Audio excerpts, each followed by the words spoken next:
The girls went first, with my wife waiting at the bottom of the slide. I went around and around the bowl, and right before I dropped out into the little pool, my shorts came off. And I went into the pool completely naked right in front of all my youth kids. How? Hey, everybody. Welcome back to another episode of Youth Group Chronicles. Joining me once again on the show, I have Pastor Tim Stearns. Welcome back, bro. Hey, thanks for having me, man. It's always a blast. Always a fun time. You have any stories from recent podcast episodes that stick out to you as, wow, that's wild, or don't do that? Rock in a tooth, man. That just, it's a powerful imagery. I feel like there's a sermon in there somewhere, but it's just like skipping rocks, chipping teeth, man. That seems very youth group to me. That's what it's all about. You know, it's funny, like post stuff on social media, and it will be trends of, you know, kids getting hurt or just people saying stupid things or idiotic moments. And it's funny to see like different people find humor in different things. And it's like interesting because obviously everyone's different, but it's funny because of like even how different platforms work. Like Instagram, it seems like the videos that everyone likes are like these short little clips of people getting hurt. Classic. You know, I don't know why. Y'all are crazy. I love Instagram, so what can I say? Maybe there's some there. It's good. To kick us off, though, if you have a story that you would like featured on the show, email us at ygchronicles@gmail.com. Lots of people are doing it, so don't be that person that doesn't. It's a cool thing to do, man.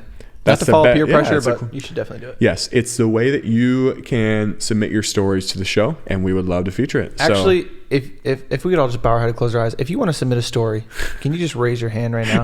No one's looking around. No one's watching. No, I'm just kidding. That fits way too perfect, No one's looking. Can I have someone play some keys behind me? All right, let's kick this thing off. Chris G said, here's a wild story from when I was 18 in youth group. We were playing underground church, which is hide and seek in complete darkness. The rules were no running and to walk with one hand to the wall. Wait, it's called underground church? Yeah. Where they play hide and seek with the lights off? I kind of hate that, but keep going. All right. The rules were no running and to walk with one hand on the wall to see where you were going. Now, one kid did not follow that rule and walked with both hands out in front of him. He came up on the youth pastor's wife. Oh, God. And the only thing we heard was, "This is a girl, isn't it?" Followed by a scream. That's terrible. Oh, bro. This is a girl, isn't it? That's what was heard first. The scream wasn't first. First it was that. She was probably just in shock as to what's happening right now. Oh my gosh. But also, what is that game? Underground Church? Underground Church. Where they're hiding? It's like, dog. That's like dark humor, bro. That's really dark. That's wow. Oh my gosh, dude. They need a copy of Voice of the Martyrs at that church. Yeah, man. People in the States, I guess, don't understand. No, they don't understand. Dustin R. said, I used to work offshore on drilling rigs for 10 plus years in the 5th most dangerous job on the planet, according to Discovery Channel. And I never got hurt once. On my first ski trip ever as a youth pastor, I broke my collarbone in 6 places. Wow. I had to have a metal plate and 11 screws. Wow. I survived the 5th most dangerous job on the planet only to have that happen my first trip as a youth pastor. You tell me incredible. Which is more dangerous. That's what he said. He's got a point. Hey, the proof is in the numbers at this point. Youth leader is number 4. Like, what can we say? You know what I'm saying? Yeah, bro. I don't know what you're talking about. Youth leader is number 4. You just didn't watch the rest of the Discovery Channel show. Number 3 is shark dentist. Number 2 is like, I don't know, tarantula. At this point, he has a case. He has a case to definitely explain. It makes a lot of sense to me.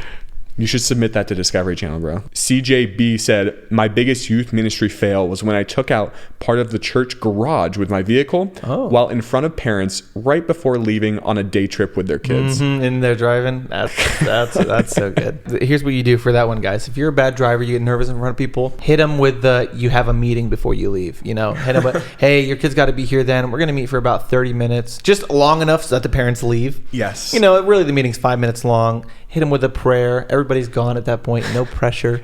Pull out the parking lot. You know, I don't know. Golly, dude. There's dents actually in the back of our church right now, like by the staff parking. Really? There's like 2 or 3 dents. Like specifically under the pastor sign. It's like pastor parking right here. And it's like dent.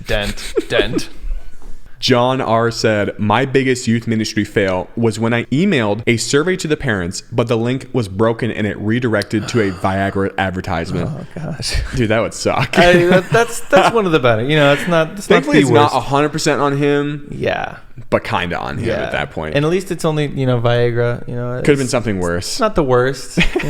Praise God for that. Oh my gosh, when I was like 8 years old, maybe a little younger, I was skipping down the church hallway, saying "Viva Viagra" because I heard it on a commercial, and one of the women was like, and they like told my mom what I was singing. Mom was like, "Hey, you probably shouldn't be singing that at church. Like it's not good." And I had no idea, and like, no idea what it was. I was just like, it was a commercial. It was catchy. What about it?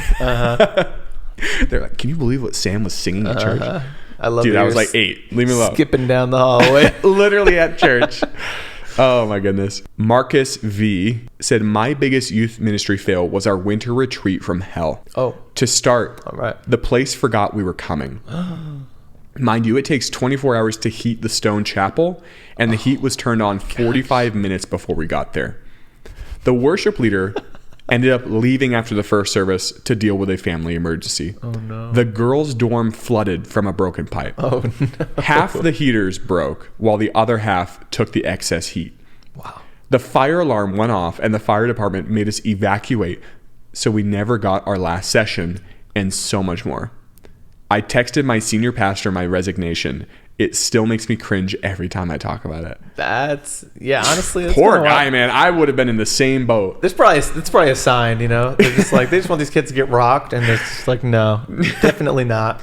Wow, man. I'm sorry. Are you all right? You doing okay? Hit us up. Can you email us? Let us know you're doing there. I just, sounds rough. I mean, to forget that the whole group is coming, that's pretty wild. I'm nervous now. Just like thinking about that, I'm getting scared. I'm like, maybe double check wherever you're going on a retreat. But honestly, the stone chapel having to be like heated. Yeah. When I first read this story, I thought that they were maybe talking about our camp for like a split second, the one I grew up on, because it takes forever, and we would just like have groups show up. It'd be cold down there, and I'm like, oh wait, is this? Oh no, it's not us. Okay. They forgot we were coming. They were the worst. This kid tried rollerblading and he face planted. That's a good callback right there.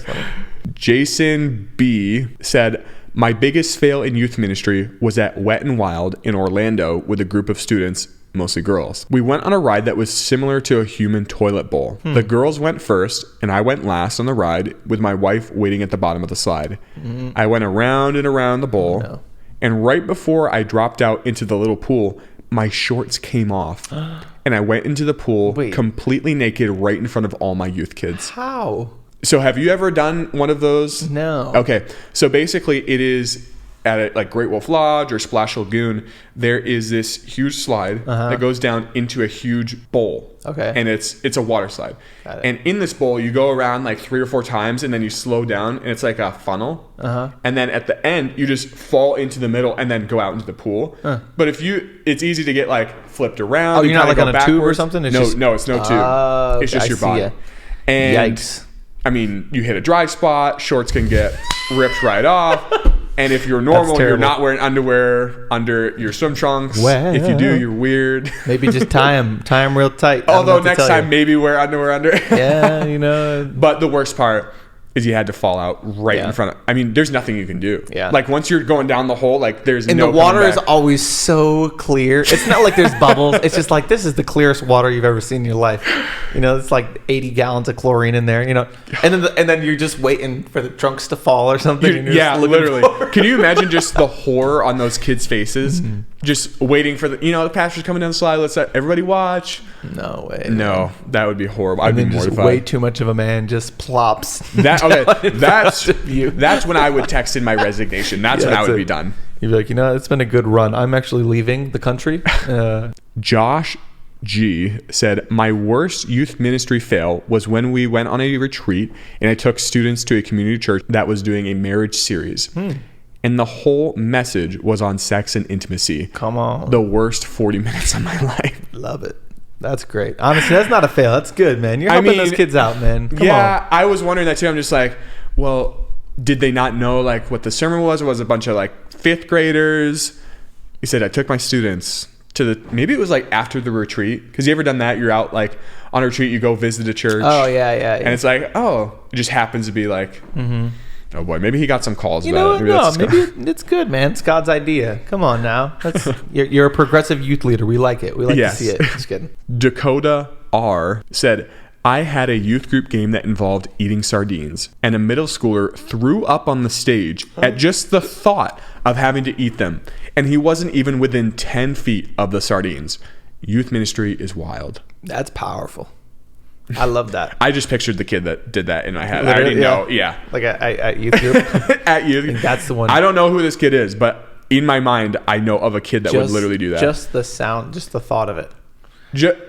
There's a pastor in New Mexico when you would you fake gag, you talk about something gross, he's like, no, you gotta stop, and then you go like, ugh. He's like, no, bro, like if you do it like more than once, like 2-3, he's like running out of the room. He's like, I'll puke, right? And there's legit a TikTok channel about that I saw. It's a girl with the same thing, and the whole thing is like her husband, or I don't remember, maybe it was her dad or something, would prank her and just go, hey. And she's like, stop, you gotta stop, and literally get her like almost throwing up every single time. Little do we know someone's listening right now dealing with that, and we're just we're doing it. They're like the puking, they're like trying to run to their phone, pause the episode. Oh my goodness. Let's see here.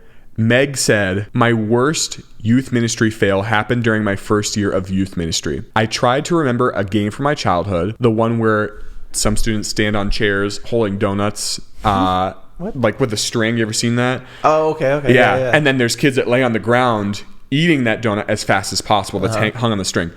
She said, only I remembered it wrong and used bananas instead. No. Super awkward. Oh, God. Oh, my goodness. How did you not? No.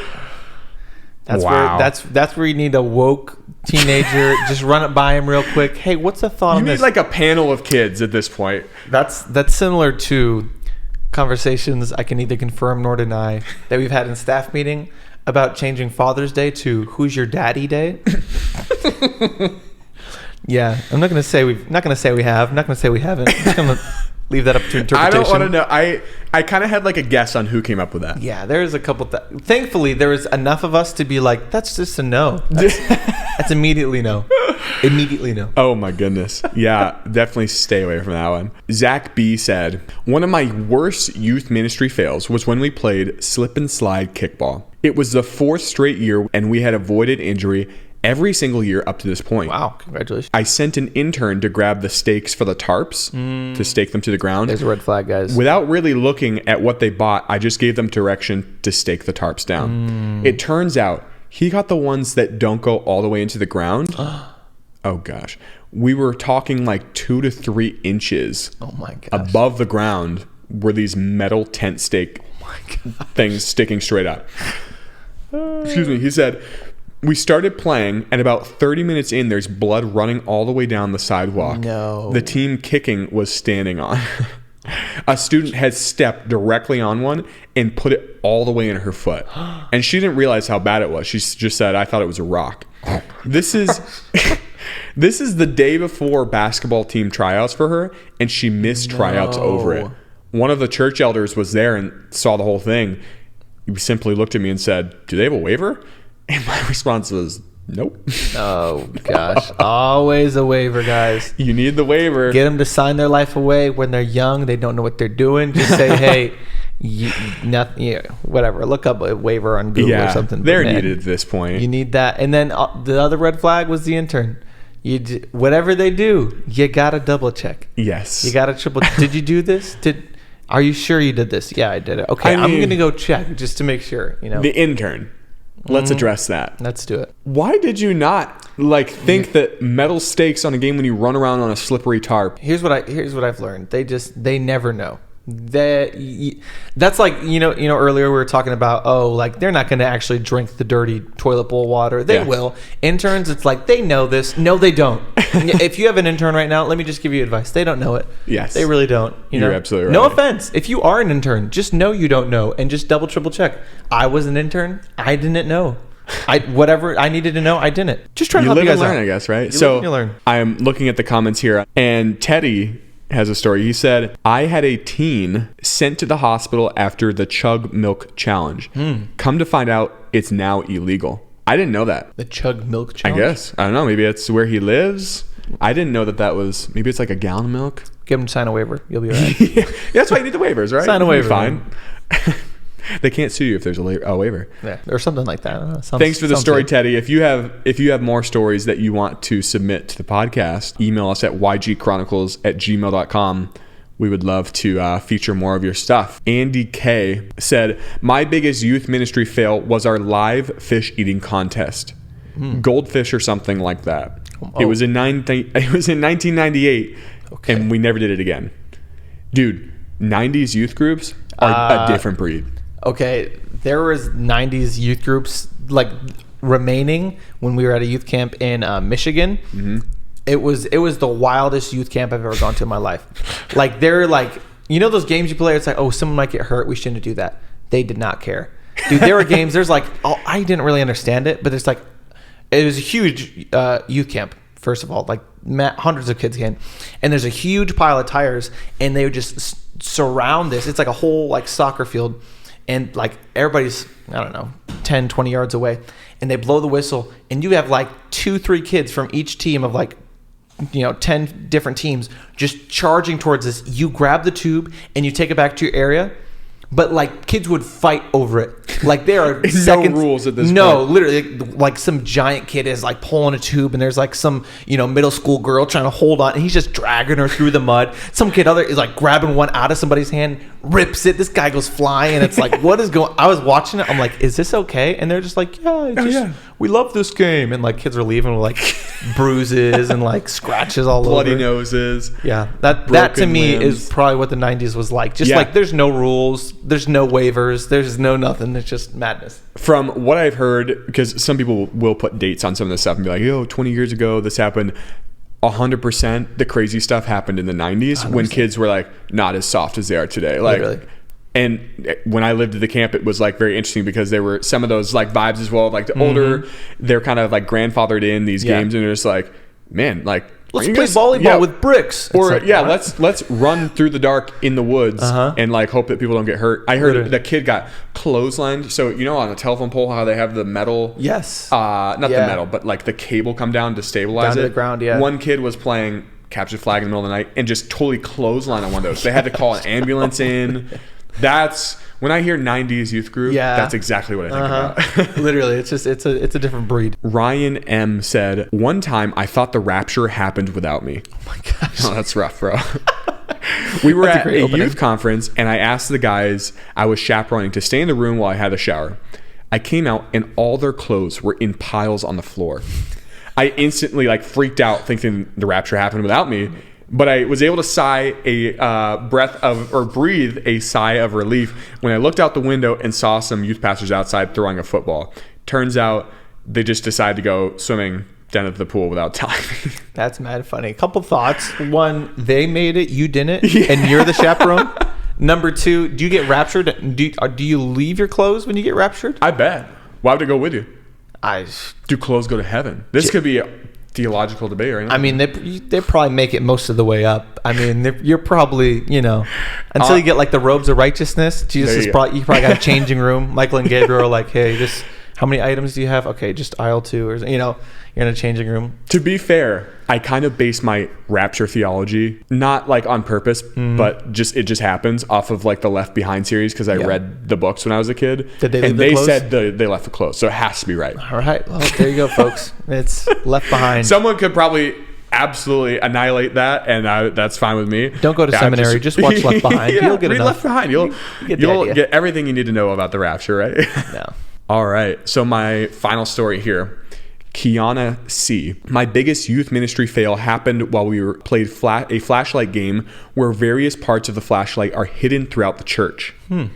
Basically, the goal is to assemble the flashlight and turn it on without being tagged or caught. All lights except a few small ones are on. Right. A student went into a kid's room that has like a Dutch door. So that's top and bottom. and a youth leader ran by to tag anyone they could find. The student got scared and pushed the top half of the door and smashed the door in the youth leader's head. He said, yeah, he went down and definitely had a concussion. He wouldn't walk straight the rest of the night. Oh my gosh. Not walking straight? Oh, yeah. I would imagine there's something wrong if you're not walking straight after that. That's wild. That's a good one for Instagram. Put it on there. Yeah, the injuries. You're right, dude.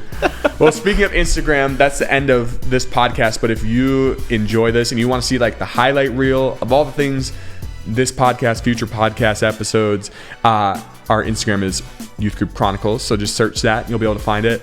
TikTok, we have videos on there basically that are like we premiere stuff. So if there's like a video that we're like, oh, this was really good, but it hasn't come out yet on the podcast, definitely you might be able to see it on TikTok. So appreciate everyone listening to this podcast. And if you have stories, email them in. Send them in. ygchronicles@gmail.com. Other than that, thanks so much, Pastor Tim. Appreciate you, bro. Hey, thanks for having me. It's a blast as always.